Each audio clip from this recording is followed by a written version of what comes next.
এই যুদ্ধে আমেরিকা কোনোভাবেই জিতবে না। 80% আমেরিকার মানুষ এটা বিশ্বাস করে যে একটা যুদ্ধে আমেরিকা একা একা যুদ্ধ করছে। এবং সবথেকে স্যাড পার্ট হলো আমেরিকার জন্য যে যে আইনগুলো আমেরিকা নিজেই তৈরি করেছিল, যে ইন্টারন্যাশনাল ল গুলো বললাম, ওই আইনগুলোই আমেরিকার ট্রাম্প প্রশাসন এখন ভাঙছে। এবং ওই আইনের আলোকেই তাদেরই সৃষ্টি যে প্রতিষ্ঠানগুলো, মানবাধিকার সংস্থা তো জাতিসংঘ, কিংবা তারাই বলছে যে আমেরিকা গণহত্যার মতো যে জিনিস করছে। যে পাইলট উদ্ধারের যে নাটকটা সাজানো হয়েছিল, search and rescue operation, basically ওটা ছিল মানে বুটস অন দি গ্রাউন্ড আমেরিকার এটার একটা ফলস অ্যাটেম্প। এবং তারা কেন বলছিল, তার প্রমাণ হিসেবে তারা বলেছিল যে ওই ওই পাইলট, ওই বিমানটা যেখানে ক্র্যাশ করেছিল, ওই পাইলটের অবস্থান যেখানে ছিল, পাইলট নাকি ইনজুরি ছিল, তার অ্যাঙ্কেল ইনজুরি বলছে। অথচ সেই পাইলটটাকে উদ্ধার করা হয়েছে কোন জায়গা থেকে? ওই জায়গা থেকে প্রায় 2.1 কিলোমিটার দূরে, উঁচু পাহাড়ের 700 মিটার উপরে। তো এত ইনজুরি নিয়ে পাইলট ওখানে গেল কিভাবে? এটা হলো 1 নাম্বার। 2 নাম্বার হলো, এটা তো পাইলট না, উনি ছিলেন সিস্টেম ইঞ্জিনিয়ার টাইপের, মানে একটা সিস্টেম ইঞ্জিনিয়ার, এবং তার র্যাঙ্ক ছিল ফুল কর্নেল, একটা কর্নেল। বলছে এত সিনিয়র একটা অফিসার তো কখনো এরকম একটা অপারেশনে এরকম আসে না তো।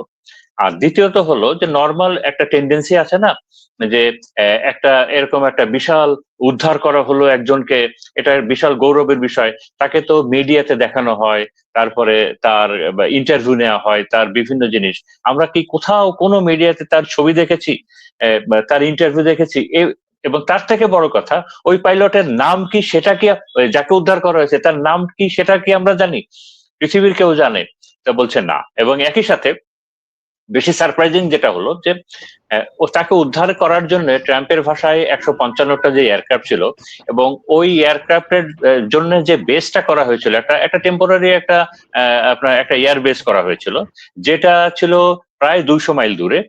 এবং এটা তো কখনো হয় না, তো এ কারণে সবাই, এবং যেটা হলো ওদের ওই যে পারমাণবিক কেন্দ্র হচ্ছে ইস্পাহান, তার কাছে। এ কারণেই পশ্চিম আপনার ওয়েস্টার্ন মিডিয়াতেও এসেছিল, এটা সোশ্যাল মিডিয়াতেও এসেছিল যে এটা আমেরিকার বুটস অন দি গ্রাউন্ডের একটা ফলস অ্যাটেম্প ছিল।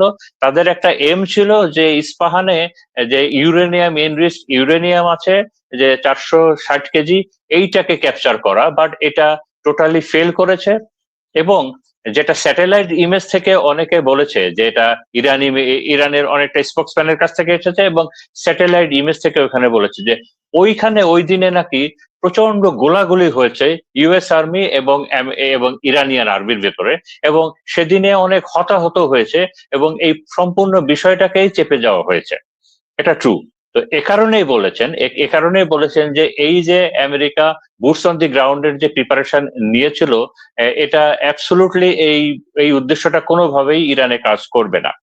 এখন আমি আমেরিকার কথায় আসি, যে আপনি শুরুতে যেটা বললেন, যে দেখেন এটা গতকালকের আমি আমেরিকার একটা মিডিয়াতে দেখলাম যে তারা বলছে যে আমেরিকার এই মুহূর্তে 80% মানুষ, তারা এই যুদ্ধটাকে 3টা টার্মোলজি দিচ্ছে। এই যে যুদ্ধটা এখন চলছে, বলছে যে 80% মানুষ আমেরিকার বিশ্বাস করে যে ইরানের এই যুদ্ধটা অ্যাবসলুটলি আননেসেসারি ওয়ার আমেরিকার জন্য। এবং তারা 2 নম্বরে বলছে যে এই আননেসেসারি যুদ্ধটার জন্য আমরা এখন আমেরিকার লোকজন এখন সাফার করছি, ইকোনমিক্যালি সাফার করছি, আমরা আমাদের জব মার্কেটে সাফার করছি। এবং 3 নম্বরে যেটা বলছে যে এটা আমেরিকার জন্য একটা আনউইনিং ওয়ার হয়ে গেছে, যে এই যুদ্ধে আমেরিকা কোনোভাবেই জিতবে না। 80% আমেরিকার মানুষ এটা বিশ্বাস করে। তো এখন আমি অন্য একটা প্রসঙ্গে একটু বলতে চাই যে আচ্ছা, আমেরিকা যুদ্ধে কিভাবে যায়? আমেরিকার যুদ্ধে যাওয়ার টেকনিকটা কি, কিভাবে কোন ফরম্যাটে যায়? তারা 3টা জিনিস ব্যবহার করে যখন যুদ্ধ যায়। প্রথমত হলো তারা তো একটা ন্যারেটিভ বানায়, এবং 3টা জিনিসের উপরে তারা খুব নির্ভর করে। একটা হলো আন্তর্জাতিক আইন, ইন্টারন্যাশনাল ল। 2টা হলো আন্তর্জাতিক কিছু ইনস্টিটিউশন আছে, এবং 3 নম্বর হলো তাদের যে বন্ধু রাষ্ট্রগুলো।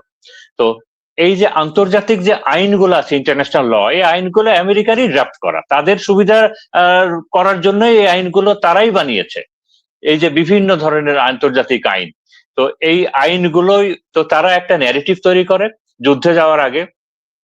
এই ন্যারেটিভটাই ওই আন্তর্জাতিক যে আইনগুলো তাদেরই ড্রাফট করা, এই আন্তর্জাতিক আইনের মাধ্যমেই এগুলোকে তারা অ্যাপ্রুভ করে, এটা হালাল করে। একই সাথে আন্তর্জাতিক কিছু ইনস্টিটিউশন আছে, এটা তাদেরই তৈরি করা, যেমন জাতিসংঘ, যেমন ওয়ার্ল্ড ব্যাংক, আইএমএফ, যে ইন্টারন্যাশনাল ক্রাইম কোর্ট যেটা, তারপরে হলো আপনার যে মানবাধিকার সংস্থা, হিউম্যান রাইটস এর, সবগুলোই বেসিক্যালি তাদের আমেরিকার ফরম্যাটে চলে এবং আমেরিকার ইন্টারেস্টই সার্ভ করে। এবং 3 নম্বর হলো আমেরিকার যে এলাই, যে বন্ধু যে সংগঠনগুলো এবং দেশগুলো আছে, ন্যাটো আছে, ইউরোপিয়ান ইউনিয়ন আছে, অস্ট্রেলিয়া আছে, জাপান, কোরিয়া, এরকম। তো এই প্রথম দেখা গেল যে একটা যুদ্ধে আমেরিকা একা একা যুদ্ধ করছে। এবং সব থেকে স্যাড পার্ট হলো আমেরিকার জন্য যে যে আইনগুলো আমেরিকা নিজেই তৈরি করেছিল, যে ইন্টারন্যাশনাল ল গুলো বললাম, ওই আইনগুলোই আমেরিকার ট্রাম্প প্রশাসন এখন ভাঙছে। এবং ওই আইনের আলোকেই তাদেরই সৃষ্টি যে প্রতিষ্ঠানগুলো, মানবাধিকার সংস্থা, তো জাতিসংঘ, কিংবা তারাই বলছে যে আমেরিকা গণহত্যার মতো যে জিনিস করছে, যে বিষয়গুলো যে ইরানে স্কুলে, ব্রিজে, পাওয়ার স্টেশনে, এগুলা বলছে। তো এ কারণেই বলছে যে আমেরিকা এখন এই বিষয়গুলো আর নিতে পারছে না। একই সাথে তার এলাই, তার যে বন্ধু রাষ্ট্রগুলোর ভিতরে যদি আমি একটু বলি, যে গতকালকে অস্ট্রেলিয়ার প্রধানমন্ত্রী, যিনি অত্যন্ত পরিমাণে আমেরিকা ভক্ত একটা দেশ, তিনি খুব ক্লিয়ারলি বলেছেন যে আমরা আমেরিকার এই ব্লকেডের সাথে নাই, আমরা আমাদের দেশের জনগণ জ্বালানি চায়, আমি তাদেরকে জ্বালানি দিতে চাই। বলছে আমাদের দেশের জনগণ জ্বালানির সমস্যা সমাধান চায়, আমিও চাই। এবং তার সাথে উনি এটাই বলছেন যে আমি আমার দেশের মানুষের চাহিদা পূরণ করতে চাই, তো এ কারণে আমি এই ব্লকেডের সাথে নাই। এটা অস্ট্রেলিয়ার প্রধানমন্ত্রী বলেছেন।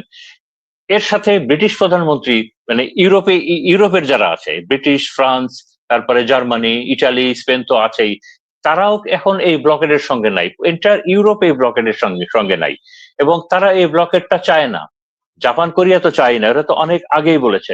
আপনি গত পরশু দিনের পেপারে দেখেছেন, মিডিয়াতে দেখেছেন যে ট্রাম্প তাদের যে পোপ, ভ্যাটিকানের যে পোপ, ক্যাথলিক খ্রিস্টানদের যে এত রেসপেক্টেড, তাকে অ্যাটাক করেছে, পার্সোনালি অ্যাটাক করেছে, এবং যেটা নিয়ে সারা বিশ্বে নিন্দা হচ্ছে। কারণ হলো, এবং তাকে অ্যাটাক করতে যে বলেছে যে আমি প্রেসিডেন্ট ট্রাম্প না হলে তো তুমি পোপ হইতে না। তো এই যে, এবং একই সাথে ট্রাম্প প্রশাসনের সাথে এখন আমেরিকার ইন্টেলিজেন্সের যে অর্গানাইজেশন গুলো আছে, তাদের একটা বড় টানাপোড়েন চলছে, বিশেষ করে সিআইএ, বিশেষ করে এফবিআই, এবং ওদের কাউন্টার টেরোরিজমের যে প্রধান জো কেন্ট, তাকে তো বরখাস্তই করা হয়েছে। তো কারণ হলো যে এই যুদ্ধ শুরুর আগেই ইসরায়েল নেতানিয়াহু ট্রাম্পকে বলেছিল যে এই যুদ্ধটা আমাদের যাওয়া উচিত, এবং এটা খুব শর্ট একটা যুদ্ধ, এবং শর্ট এবং সাকসেসফুল, 2 দিনের ভিতরে যাব, আমরা জিতে চলে আসবো, এই ফরম্যাটে। ট্রাম্প তখন এসে এই ইসরায়েলের এই প্রপোজালটা, এবং তারা যেভাবে বলেছিল, ট্রাম্প তাদের গোয়েন্দা সংস্থাকে বলেছিল, ট্রাম্প তাদের আর্মিকে, তাদের সশস্ত্র বাহিনীকে বলেছিল যে ইসরায়েলের এই প্রপোজালটা তোমরা, এটার ফিজিবিলিটিটা তোমরা আমাদেরকে বলো। যেখানে গোয়েন্দা সংস্থা এবং মিলিটারি, আমেরিকান মিলিটারি, তারা দুজনেই বলেছিল যে এটা সম্ভব না, এবং আমেরিকা ফেল করবে। এখানে আমেরিকা ফেল করবে, ইসরায়েল যেভাবে বলেছে ওইভাবে সম্ভব না। এবং তারপর থেকেই এই গোয়েন্দা সংস্থাগুলোর সঙ্গে, আমেরিকার গোয়েন্দা সংস্থাগুলোর সাথেই ট্রাম্প প্রশাসনের একটা বড় টানাপোড়েন চলছে। এবং আমরা জানি যে সিআইএ প্রধান তুলসী গ্যাবার্ট, তাকে বরখাস্ত করা হবে, নিউজ পেপারে আছে। এফবিআই এর প্রধান আছে ক্যাশ পাটেল, সেও নাকি থাকবে না। কাউন্টার টেরোরিজম প্রধানকে তো করাই হয়েছে। তো এখন হলো আমেরিকার এই অবস্থা চলছে। এখন যদি আমি ইউরোপের আরেকটা বিষয় বলি, গতকালকে নিউজ পেপারে এসেছে, এটা আমেরিকান নিউজ পেপার, পলিটিকো একটা খুব ফেমাস নিউজ পেপার আছে আমেরিকান, তারা মেনলি পলিটিক্যাল এবং ইকোনমিক্যাল অ্যানালিসিস গুলো করে। তারা বলছে যে ইউরোপ এখন মনে করে যে আমেরিকা ইউরোপকে ডমিনেট করে, এবং আমেরিকা ইউরোপকে ব্যবহার করেছে গত এত বছর। তারা ব্যবহার করেছে পলিটিক্যালি, তারা ব্যবহার করেছে ইকোনমিক্যালি, তারা ব্যবহার করেছে সামরিক দিক দিয়ে, এবং তারা ডিপ্লোম্যাটিক ব্যবহার করেছে। আর এখন আমেরিকা ইউরোপের সাথে কোনো ধরনের কনসাল্ট না করে একটা আননেসেসারি যুদ্ধে জড়িয়েছে, এবং ইউরোপের কোনো দেশ যখন এই যুদ্ধে আমেরিকার পাশে থাকতে রাজি হচ্ছে না, আমেরিকা তখন তাদেরকে শত্রু ভাবছে, তাদেরকে হিউমিলেট করছে, এবং তাদের সবকিছু প্রত্যাখ্যান করছে।